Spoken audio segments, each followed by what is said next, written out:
of having a bird in my wood-burning stove. I thought that was exciting. But imagine finding a bear in your car.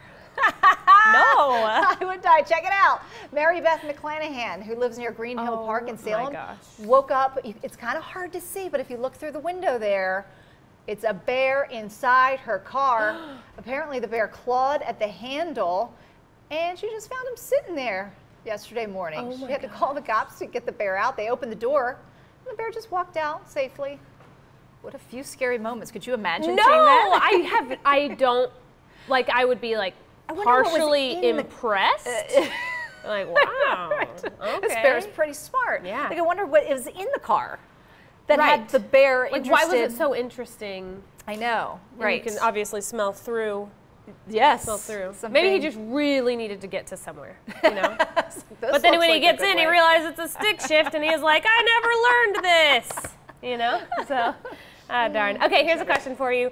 Do your kids know what to do in an emergency? So the other day, Jeff Rawson from the Today Show was reporting on whether kids know how to call 911 in an emergency. He also tested his kids to see if they knew their address, and all of his kids knew to call 911 and were able to get a phone and actually do it. So this morning, I decided that I would test my 5-year-old Cannon.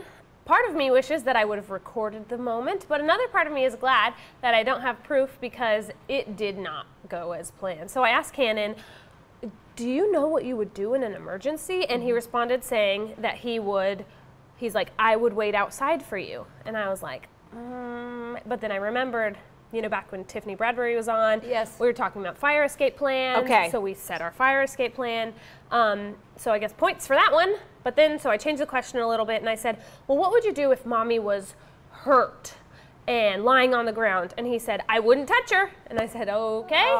Then I was like, well, do you know anything about 911? And he said that he heard about it in some sort of Santa Claus show. And then he said that he would call 991 if he needed the police. And I was like, oh my gosh. So it was a total fail. I didn't even get close to asking him if he knew our address because he didn't even know. He called it 991. And I was like, oh no. All right. So it's important. Yeah, so this is what you're doing this weekend.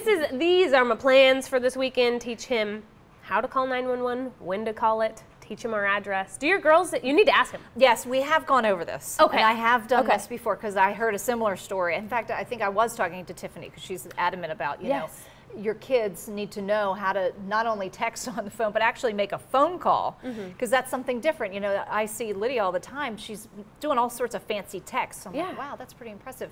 So yeah, I was curious to know if she knew how to dial 911 on the phone, and she did. Now my youngest, who's also 5, I think that she would probably have a little bit of a harder time. But I did go over it with them, and that's something to do often, you know? Just every once in a while. Reminding them, all right, it's an emergency situation, you need to call for help, what do you do? Right. Same thing with your fire emergency plan. So it was a good report and an eye-opener for a lot of moms. 991. You included. So think about that if you have kids. Especially if you watch them, you know, during the day. If there was ever an emergency or a fire, you know, do your kids know what to do? So do that this weekend. There you go. I'll be doing There's it too. some homework for you. Well, imagine watching a television show that is essentially like the premise of the show Seinfeld. It's a show about nothing. Just very long, unedited broadcasts of nature or everyday life. Would you watch it? Oh, yes. Yes. I would probably never look away. That would be my problem. So it's happening in Norway. Check it out. It's called Slow TV, and it's television's version of taking a very deep breath in a very long, very slow way. The show is a smash hit. Millions tune in to watch live, unedited broadcasts of train journeys, ferry boat rides, firewood burning, or people knitting for hours or days at a time. I love this so much. Like, I really would watch this. And we were talking, there's something about, I mean, like Facebook having live video, right?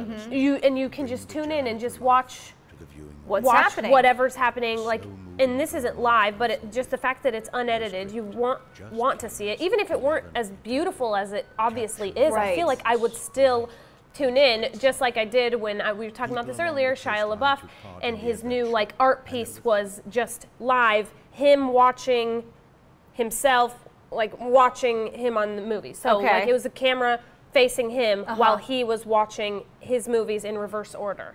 So it was like, and you were tuning into that to see him watch movies. Isn't that interesting what we'll watch? I know. So, but I think for nature, absolutely. We should end our show with it. Yeah.